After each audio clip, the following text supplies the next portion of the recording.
Here is a question. Are you being tested? Did you know that your testimony is often determined by the first 4 letters of the word testimony, and that is test?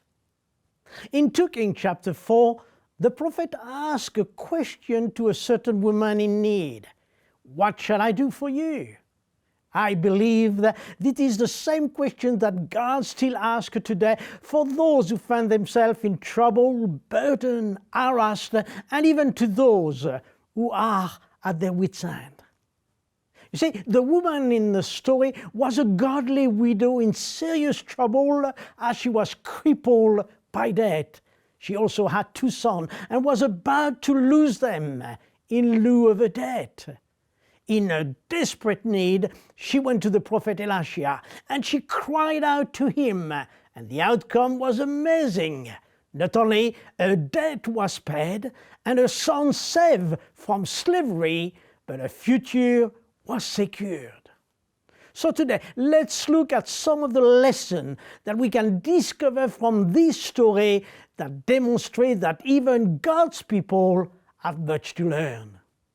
Number 1. God's people are not immune from serious testing.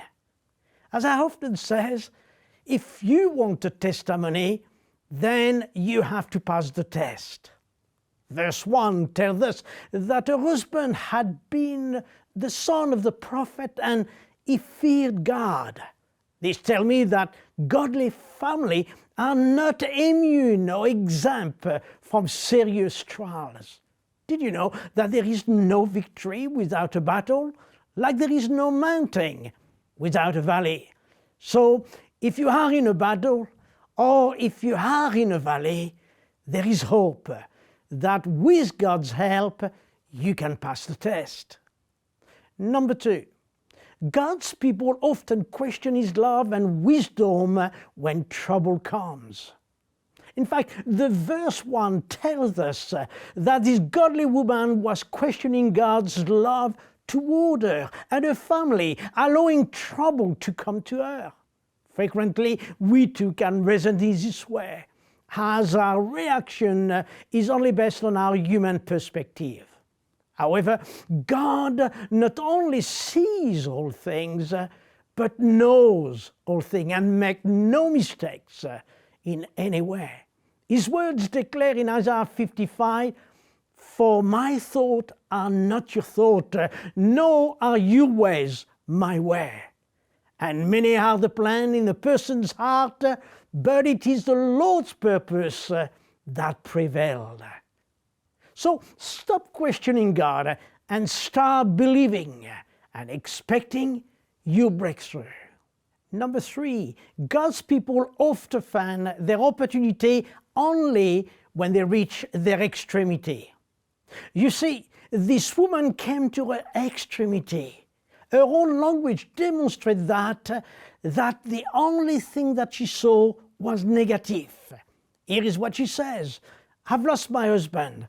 I am in serious debt, and my sons are about to be taken into slavery." If this is not extremity, what is? Then she thought to go and cry out to the prophet Elisha. Often God's become our last resource before we realize that not only He has the answer, but He is the answer. Why does God not intervene before we get to our own extremity? Well, first, it is important to remember that God has given us a free will and He will never barge Himself upon us. That is why He has given us so many promises in His Word, such as Jeremiah 33 and verse 3, which says, "Call to me and I will answer you."